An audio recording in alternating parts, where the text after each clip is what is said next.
Hello दोस्तों, स्वागत है आपका अपने चैनल एग्जाम जोन पे। तो एक बार फिर से मैं हाजिर हूँ 27 जुलाई 2020 के इंपॉर्टेंट इवेंट्स के साथ। आप वीडियो ध्यान से देखें क्योंकि लास्ट में आपको 2 क्वेश्चंस के जवाब देने हैं। आज का पहला क्वेश्चन देखते हैं। वर्ल्ड का first 3D printed aircraft engine successfully इसका टेस्ट हो गया है। आपको बताना है किस कंट्री द्वारा किया गया है।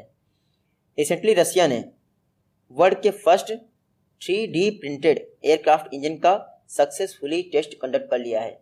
देखिए 3D प्रिंटिंग इसका भविष्य में कंस्ट्रक्शन की फील्ड में और मैन्युफैक्चरिंग की फील्ड में बहुत यूज़ होने वाला है, क्योंकि अभी तक हम जो भी डिज़ाइन करते हैं उसमें पार्ट्स में हम किसी भी चीज़ को जोड़ के तब डिज़ाइन बनाते हैं, जबकि 3D प्रिंटिंग यानी 3 डायमेंशनल प्रिंटिंग में ऐसा होता है। आप एक बार डाटा फीड कर दीजिए कंप्यूटर में और जैसा आपका डाटा फीड होगा वैसा ही डिज़ाइन बन के आपका तैयार हो जाएगा। तो रशिया ने वर्ल्ड के first 3D printed aircraft engine को सक्सेसफुली टेस्ट कर लिया है। ये एक गैस टरबाइन जेट इंजन है। आप देखिएगा रशिया की बात करें तो ये है मैप में रशिया। क्यों चर्चा में है? चर्चा में इसलिए है क्योंकि इंडिया और रशिया के बीच में डिफेंस लॉजिस्टिक शेयरिंग एग्रीमेंट हुआ है। कौन सा agreement? Defence logistic sharing agreement between India and Russia. आप क्या देखिएगा। उसके अलावा रशिया विश्व का पहला कंट्री बन गया है जिसने एक सैटेलाइट से मिसाइल लॉन्च करके दूसरे सैटेलाइट को डिस्ट्रॉय कर दिया है। ऐसा करने वाला वर्ल्ड का फर्स्ट कंट्री बन गया है रशिया। कैपिटल क्या है? मॉस्को। करेंसी क्या है? रूबल। उसके अलावा प्रेसिडेंट कौन है रशिया के? व्लादिमीर पुतिन, जो 2036 तक रशिया के प्रेसिडेंट बने रहेंगे। उसके अलावा रशिया की जो संसद है पार्लियामेंट, उसमें लोअर हाउस को ड्यूमा कहते हैं। आप देखिएगा रशिया में वर्ल्ड की डीपेस्ट लेक यानी विश्व की सबसे गहरी झील बैकाल झील स्थित है। नए क्वेश्चन देखते हैं। नए हेल्थ सेक्रेटरी कौन अपॉइंट हुए हैं? रिसेंटली राजेश भूषण जी को नया हेल्थ सेक्रेटरी अपॉइंट कर दिया गया है। ये हैं राजेश भूषण जी, यही बने हैं हेल्थ सेक्रेटरी। इन्होंने किसको रिप्लेस किया है? तो इन्होंने रिप्लेस किया है प्रीति सूडान को। आप देखिएगा। उसके अलावा ये पिक किसकी है? ये पिक है सुशील कुमार की। सुशील कुमार आप देख सकते हैं, यहाँ ऑप्शन में भी है सुशील कुमार। सुशील कुमार जो national commission for scheduled caste है उसके सेक्रेटरी बने हैं। तो आप देखिएगा Sushil Kumar national commission for scheduled caste के सेक्रेटरी और राजेश भूषण हेल्थ सेक्रेटरी बने हैं। नेक्स्ट क्वेश्चन है द पैंडेमिक सेंचुरी। ये बुक किसके द्वारा लिखी गई है? द पैंडेमिक सेंचुरी बुक लिखी गई है मार्क हनिक्सबॉम द्वारा। मार्क हनिक्सबॉम द्वारा द पैंडेमिक सेंचुरी बुक लिखी गई है। इसमें जो 1918 में स्पेनिश फ्लू आया था उससे लेकर 2020 के कोरोना वायरस तक के विषय में जो ग्लोबल इकोनॉमिक कंडीशन रही है, ग्लोबल प्रॉस्पेक्टस रहा है, उसके विषय में बताया गया है। तो द पैंडेमिक सेंचुरी बुक लिखी गई है मार्क हनिक्सबॉम द्वारा। नेक्स्ट क्वेश्चन है एको जनरल इंश्योरेंस लिमिटेड ने किस पेमेंट सिस्टम के साथ पार्टनरशिप की है? तो रिसेंटली एको जनरल इंश्योरेंस कंपनी ने अमेजॉन पे के साथ पार्टनरशिप कर ली है। पर्पस क्या है? जो ऑटो इंश्योरेंस है यानी ऑटोमोबाइल के जो इंश्योरेंस होते हैं वो प्रोवाइड करने के लिए। तो अमेजॉन पे के प्लेटफॉर्म से अब कोई भी पर्सन एको जनरल इंश्योरेंस का ऑटो इंश्योरेंस परचेज कर सकता है। इसमें 2 व्हीलर और 4 व्हीलर दोनों के लिए इंश्योरेंस प्रोवाइड किया जाएगा। आप याद रखिएगा। तो एको जनरल इंश्योरेंस लिमिटेड और अमेजॉन पे ने पार्टनरशिप कर ली है ऑटो इंश्योरेंस के लिए। जो एको जनरल इंश्योरेंस है 2016 में इसकी स्थापना हुई थी, ज़्यादा पुरानी नहीं है कंपनी। हेडक्वार्टर मुंबई में है और फाउंडर एंड सीईओ कौन है? वरुण दुआ। नेक्स्ट क्वेश्चन है एमएसएमई के लिए री स्टार्ट इंडिया पोर्टल किसके द्वारा लॉन्च किया गया है?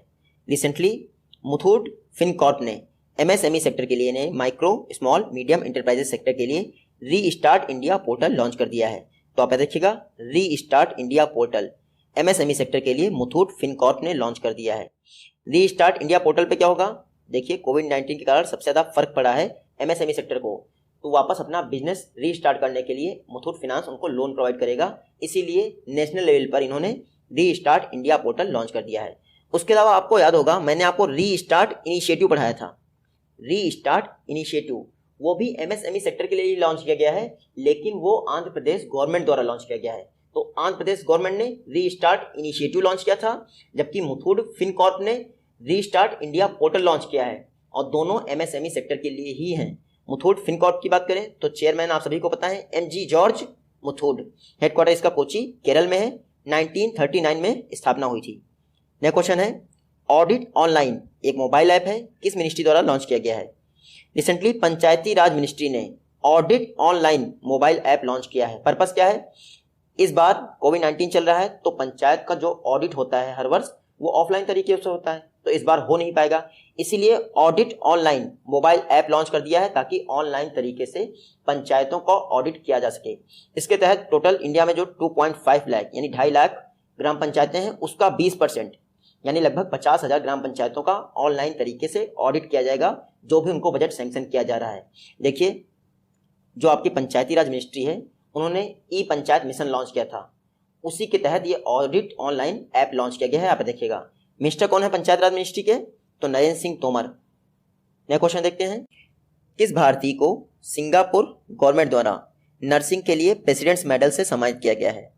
रिसेंटली कला नारायण स्वामी जी को नर्सिंग के लिए प्रेसिडेंट मेडल से सम्मानित किया गया है सिंगापुर गवर्नमेंट द्वारा। टोटल 5 नर्सेस को जो कोविड-19 के दौरान उन्होंने सर्विस दी थी उसके लिए प्रेसिडेंट मेडल के लिए सिलेक्ट किया गया था, जिसमें से कला नारायण स्वामी एक हैं। इसमें क्या होगा, 10,000 जो सिंगापुरी डॉलर है उसका कैश रिवॉर्ड दिया जाएगा। आप क्या देखिएगा, ये हैं कला नारायण स्वामी और इन्हीं को ही दिया गया है सिंगापुर का प्रेसिडेंट मेडल नर्सिंग के लिए। सिंगापुर की बात करें तो ये मैप में है सिंगापुर, आप ध्यान से देखिएगा। सिंगापुर की कैपिटल क्या है, सिंगापुर सिटी। करेंसी क्या है, सिंगापुरी डॉलर। प्रेसिडेंट कौन है, हलीमा याकूब। इनके प्राइम मिनिस्टर का नाम आप जरूर याद रखिएगा क्योंकि रिसेंटली अपॉइंट हुए हैं, ली सेन लूंग। कौन, ली सेन लूंग यहाँ के प्राइम मिनिस्टर हैं। नया क्वेश्चन देखते हैं, स्टार्टअप इकोसिस्टम को बूस्ट करने के लिए किस स्टेट गवर्नमेंट द्वारा डिजिटल इकोनॉमी मिशन नाम की एक कंपनी स्थापित की गई है? तो recently digital economy mission company स्थापित की गई है कर्नाटक गवर्नमेंट द्वारा। ये एक सेक्शन 8 कंपनी होगी। सेक्शन 8 कंपनी बोले तो नॉन प्रॉफिट कंपनी। जो कंपनी एक्ट 2013 है उसके सेक्शन 8 में वही कंपनी रजिस्टर्ड होती हैं जो नॉन प्रॉफिट होती हैं। रिसेंटली कर्नाटका गवर्नमेंट ने स्टार्टअप इकोसिस्टम को बूस्ट करने के लिए कर्नाटका डिजिटल इकोनॉमी मिशन नाम से एक कंपनी स्थापित कर दी है जो कर्नाटक में स्टार्टअप के लिए काम करेगा। इस कंपनी में 49% शेयर होल्डिंग कर्नाटक गवर्नमेंट की है, जबकि बची हुई 51% इंडस्ट्रीज की है। कर्नाटका की बात करें तो ये मैप में है कर्नाटका। कर्नाटक ने मेघ संदेश और कोरोना वॉच नाम के मोबाइल ऐप लॉन्च किए थे, आपको याद होगा। उसके अलावा रिसेंटली कर्नाटक ने न्यू इंडस्ट्रियल पॉलिसी लॉन्च कर दी है। 2020 से लेकर 2025 के लिए कर्नाटक गवर्नमेंट ने न्यू इंडस्ट्रियल पॉलिसी लॉन्च कर दी है। कर्नाटक की कैपिटल बेंगलुरु है। सीएम कौन है, बीएस येदियुरप्पा। और गवर्नर कौन है यहाँ के, वजुभाई वाला। नेक्स्ट क्वेश्चन है, कारगिल विजय दिवस किस डेट को सेलिब्रेट किया जाता है? तो प्रत्येक वर्ष 26 जुलाई को कारगिल विजय दिवस सेलिब्रेट किया जाता है। इस बार 21 यानी 21वीं वर्षगांठ थी कारगिल विजय दिवस की। आप सभी को पता है 3 मई 1999 से लेकर 26 जुलाई 1999 तक कारगिल वॉर चला था। कारगिल वॉर के लिए हमारे प्राइम मिनिस्टर अटल बिहारी वाजपेयी जी ने ऑपरेशन विजय डिक्लेयर किया था और ऑपरेशन विजय की सक्सेसफुल हुई थी 26 जुलाई को, यानी हम युद्ध जीत गए थे। तो उसी याद में कारगिल विजय दिवस प्रत्येक वर्ष 26 जुलाई को मनाया जाता है। आप देखिएगा इस बार 21 कारगिल विजय दिवस ऑब्जर्व किया गया। नेक्स्ट क्वेश्चन है, इंडिया ने $400 मिलियन का करेंसी स्वैप एग्रीमेंट किस कंट्री के साथ साइन किया है? रिसेंटली इंडिया ने श्रीलंका के साथ $400 मिलियन का करेंसी स्वैप एग्रीमेंट साइन किया है। इसमें क्या होगा, वो हमसे डॉलर ले सकते हैं, हम उनको डॉलर दे सकते हैं, इस तरह का एग्रीमेंट होता है। जैसे आपका फॉरेन करेंसी का क्राइसिस आएगा अगर श्रीलंका में, तो इंडिया से लगभग $400 मिलियन की करेंसी, फॉरेन करेंसी को ले सकते हैं। ये जो करेंसी स्वैप एग्रीमेंट है नवंबर 2022 तक लागू रहेगा, उसके बाद एक्सपायर कर जाएगा। बात करते हैं श्रीलंका की। श्रीलंका की कैपिटल क्या है, 2 कैपिटल है यहाँ पे, एक कोलंबो है एग्जीक्यूटिव कैपिटल है ये, और दूसरी है श्री जयवर्धनेपुरा कोट्टे जो कि लेजिस्लेटिव कैपिटल है। प्रेसिडेंट कौन है, गोटाबाया राजपक्षा यहाँ के प्रेसिडेंट है। पीएम कौन है, महिंदा राजपक्षा। यहाँ की करेंसी है रूपी। देखिए आप देख सकते हैं इंडिया और श्रीलंका के बीच में ये पाक स्टेट आता है, फिर पाक बे आता है, फिर गल्फ ऑफ मन्नार आता है। तो ये सारे फैक्ट आप याद रखिएगा। नेक्स्ट क्वेश्चन देखते हैं, एससीओ हेल्थ मिनिस्टर की समिट में इंडिया को किसने रिप्रेजेंट किया? तो एससीओ मतलब Shanghai cooperation organisation. Recently health minister की बैठक हुई जिसमें इंडिया को रिप्रेजेंट किया है डॉक्टर हर्षवर्धन जो कि हमारे यहाँ हेल्थ मिनिस्टर हैं। आप देख सकते हैं हेल्थ मिनिस्टर डॉक्टर हर्षवर्धन संघाई कोऑपरेशन ऑर्गेनाइजेशन की बैठक में पार्ट ले रहे हैं। मोस्टली कोविड-19 से रिलेटेड और कोविड-19 वैक्सीन से रिलेटेड डिस्कशन हुए एससीओ की बैठक में। आप देखिएगा एससीओ बैठक की अध्यक्षता इस समय किसके पास है, तो रसिया के पास है। ब्रिक्स और एससीओ दोनों की बैठक की अध्यक्षता इस समय रसिया के पास है। आप देखिएगा एससीओ की बात करें, संघाई कोऑपरेशन ऑर्गेनाइजेशन 2001 में स्थापित किया गया था। इसमें टोटल 8 मेंबर हैं, इंडिया और पाकिस्तान लास्ट ज्वाइन किए गए मेंबर हैं। और एग्जाम में इसका हेडक्वार्टर बहुत पूछते हैं एससीओ का, तो हमेशा याद रखिएगा इसका हेडक्वार्टर बीजिंग में है, ना कि संघाई में। और इसके सेक्रेटरी जनरल कौन है? तो इसके सेक्रेटरी जनरल है व्लादिमीर नोरोव। नेक्स्ट क्वेश्चन है, कोविड-19 के कारण महात्मा गांधी नरेगा जो स्कीम है उसको कितना एडिशनल अलॉटमेंट किया गया है? तो कोविड-19 के कारण मनरेगा को 40,000 करोड़ का एडिशनल फंड एलोकेट किया गया है। आप देखिएगा 40,000 करोड़ का फिनेंशियल ईयर 2021 के दौरान इसको यूज किया जाएगा। आप सभी को पता है जब बजट अनाउंस हुआ था फिनेंशियल ईयर 2021 के लिए, तब 61,500 करोड़ अनाउंस किए गए थे। अब 40,000 करोड़ और अनाउंस कर दिया गया है। तो मैं आपको बता दूं, जब से ये मनरेगा स्कीम लॉन्च हुई है तब से लेकर आज तक किसी भी फाइनेंशियल ईयर में अभी तक का सबसे ज्यादा अलॉटमेंट है। तो टोटल कितना अलॉटमेंट हो गया एक ही फाइनेंशियल ईयर में? 1,01,500 करोड़ रुपए। आप देख सकते हैं कितना ज्यादा है। बात करते हैं मनरेगा की। आप यहां से फुल फॉर्म इसका देख लीजिए। Mahatma Gandhi national rural employment guarantee act कब पास हुआ था? एक्ट 2005 में। स्कीम कब लॉन्च हुई थी? 2006 में। तो इन दोनों में अंतर आप देखिएगा। एक्ट पास हुआ 2005 में, स्कीम लॉन्च हुई 2006 में। इसमें 100 डेज का काम दिया जाता है और अगर बाढ़ की या डिजास्टर की कंडीशन हो तो 150 डेज का काम दिया जाता है। आप देखिएगा कौन सी मिनिस्ट्री रन करती है इसको? तो ministry of rural development MG NREGA scheme को इंप्लीमेंट करती है। नेक्स्ट क्वेश्चन है, पीएम मोदी ने आईसीएमआर की कितनी लैब कोविड-19 टेस्टिंग को इंक्रीज करने के लिए इनॉग्रेट की हैं? तो recently prime minister Modi ji ने कोविड-19 टेस्टिंग को इंप्रूव करने के लिए, इंक्रीज करने के लिए आईसीएमआर की 3 लैबों का इनॉग्रेशन किया है। 27 जुलाई को इनॉग्रेशन करना था, अब तक इनॉग्रेशन कर दिया होगा इन्होंने। आईसीएमआर यानी Indian council of medical research, इसकी 3 लैब ओपन की गई हैं। कहाँ कहाँ? मुंबई, नोएडा और कोलकाता। मुंबई, नोएडा और कोलकाता में आईसीएमआर की 3 लैब बनाई गई थी, जिसका inauguration prime minister Modi ji ने कर दिया है। इससे इंडिया की जो कोविड-19 टेस्टिंग कैपेसिटी है वो बढ़ जाएगी। आईसीएमआर की बात करें, Indian council of medical research, 1911 में स्थापना हुई थी। हेडक्वार्टर इसका कहाँ है? न्यू दिल्ली में है। और डायरेक्टर जनरल कौन है? बलराम भार्गव। 1911 में 2 घटनाएं और हुई थी। जॉर्ज पंचम, ब्रिटेन के 5वें किंग जॉर्ज पंचम भारत आए थे। उसके अलावा 1911 में ही हमारी कैपिटल कोलकाता से ट्रांसफर करके दिल्ली कर दी गई थी। नेक्स्ट क्वेश्चन है, इंडियन एयरफोर्स की वेस्टर्न कमांड के हेड कौन अपॉइंट हुए हैं? तो रिसेंटली वी.आर. चौधरी जी इंडियन एयरफोर्स की वेस्टर्न कमांड के हेड बनाए गए हैं। तो ये हैं वी.आर. चौधरी। इन्होंने किसको रिप्लेस किया है? तो बी सुरेश को रिप्लेस किया है। जो इंडियन एयरफोर्स की वेस्टर्न कमांड है इसका हेडक्वार्टर कहाँ है? इसका हेडक्वार्टर न्यू दिल्ली में है, आप याद रखिएगा। बात करते हैं इंडियन एयरफोर्स की। 8 अक्टूबर 1932 को स्थापना हुई थी इंडियन एयरफोर्स की, इसीलिए एयरफोर्स डे भी 8 अक्टूबर को मनाया जाता है। वर्तमान में 26 इंडियन एयरफोर्स के चीफ कौन है? आरकेएस भदौरिया 26वें चीफ हैं एयरफोर्स के। और एयरफोर्स का मोटो आप देखिएगा, नभा स्पृशम दीप्तम, touch the sky with glory, ऐसे कुछ करके इसका मोटो है।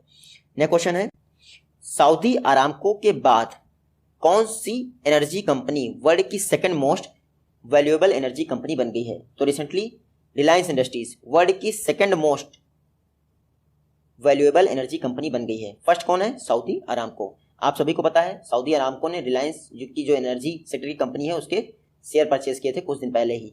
देखिए रिलायंस इंडस्ट्रीज ने एक्सॉन मोबाइल को पीछे छोड़ते हुए वर्ल्ड की second most valuable energy company बन गई है। टोटल 14 लाख करोड़ की मार्केट कैपिटल है इस समय जो रिलायंस इंडस्ट्रीज का एनर्जी कंपनी है उसकी। तो आप ध्यान देखिएगा, रिलायंस इंडस्ट्रीज की बात करें तो जो रिलायंस जियो है उसको अमेरिका ने क्लीन टेल्को का दर्जा दिया है, यानी कि ये कंपनी कोई फिशिंग एक्टिविटी में इन्वॉल्व नहीं रहती है, जासूसी नहीं करती है। तो क्लीन टेल्को रिलायंस जियो को अमेरिका द्वारा घोषित किया गया है और वर्ल्ड की second most valuable energy company बन गई है रिलायंस इंडस्ट्रीज। चेयरमैन कौन है? मुकेश अंबानी। नेक्स्ट क्वेश्चन है, ओकला की रिपोर्ट के अनुसार इंटरनेट स्पीड रैंकिंग में इंडिया की क्या पोजीशन है? तो रिसेंटली ओकला ने एक रिपोर्ट जारी की है इंटरनेट स्पीड को लेकर, उसमें इंडिया की रैंक है 129। ऑल ओवर ब्रॉडबैंड और इंटरनेट अगर दोनों की स्पीड कंबाइन कर दिया है तो इंडिया की रैंकिंग है 129 ऑल ओवर वर्ल्ड में। टोटल 187 कंट्रीज का एनालिसिस किया था। टॉप किसने किया है? साउथ कोरिया ने टॉप किया है इंटरनेट स्पीड रैंकिंग रिपोर्ट में। तो आप देखिएगा सेकंड कौन है? यूएई। इंडिया की स्पीड के विषय में भी इन्होंने बताया है कि इंडिया की डाउनलोडिंग स्पीड है 34.67 Mbps, हालांकि मिलती नहीं है इतनी भी। तो आप यह देखिएगा जो ओकला है ये वॉशिंगटन स्थित एक वेब सर्विस कंपनी है। यहाँ पे देखिएगा वॉशिंगटन में इसका हेडक्वार्टर है। नेक्स्ट क्वेश्चन है, इंडिया की फर्स्ट हनी टेस्टिंग लैब किस स्टेट में सेटअप की गई है? तो इंडिया की फर्स्ट शहद परीक्षण प्रयोगशाला या हनी टेस्टिंग लैब गुजरात में स्थापित की गई है।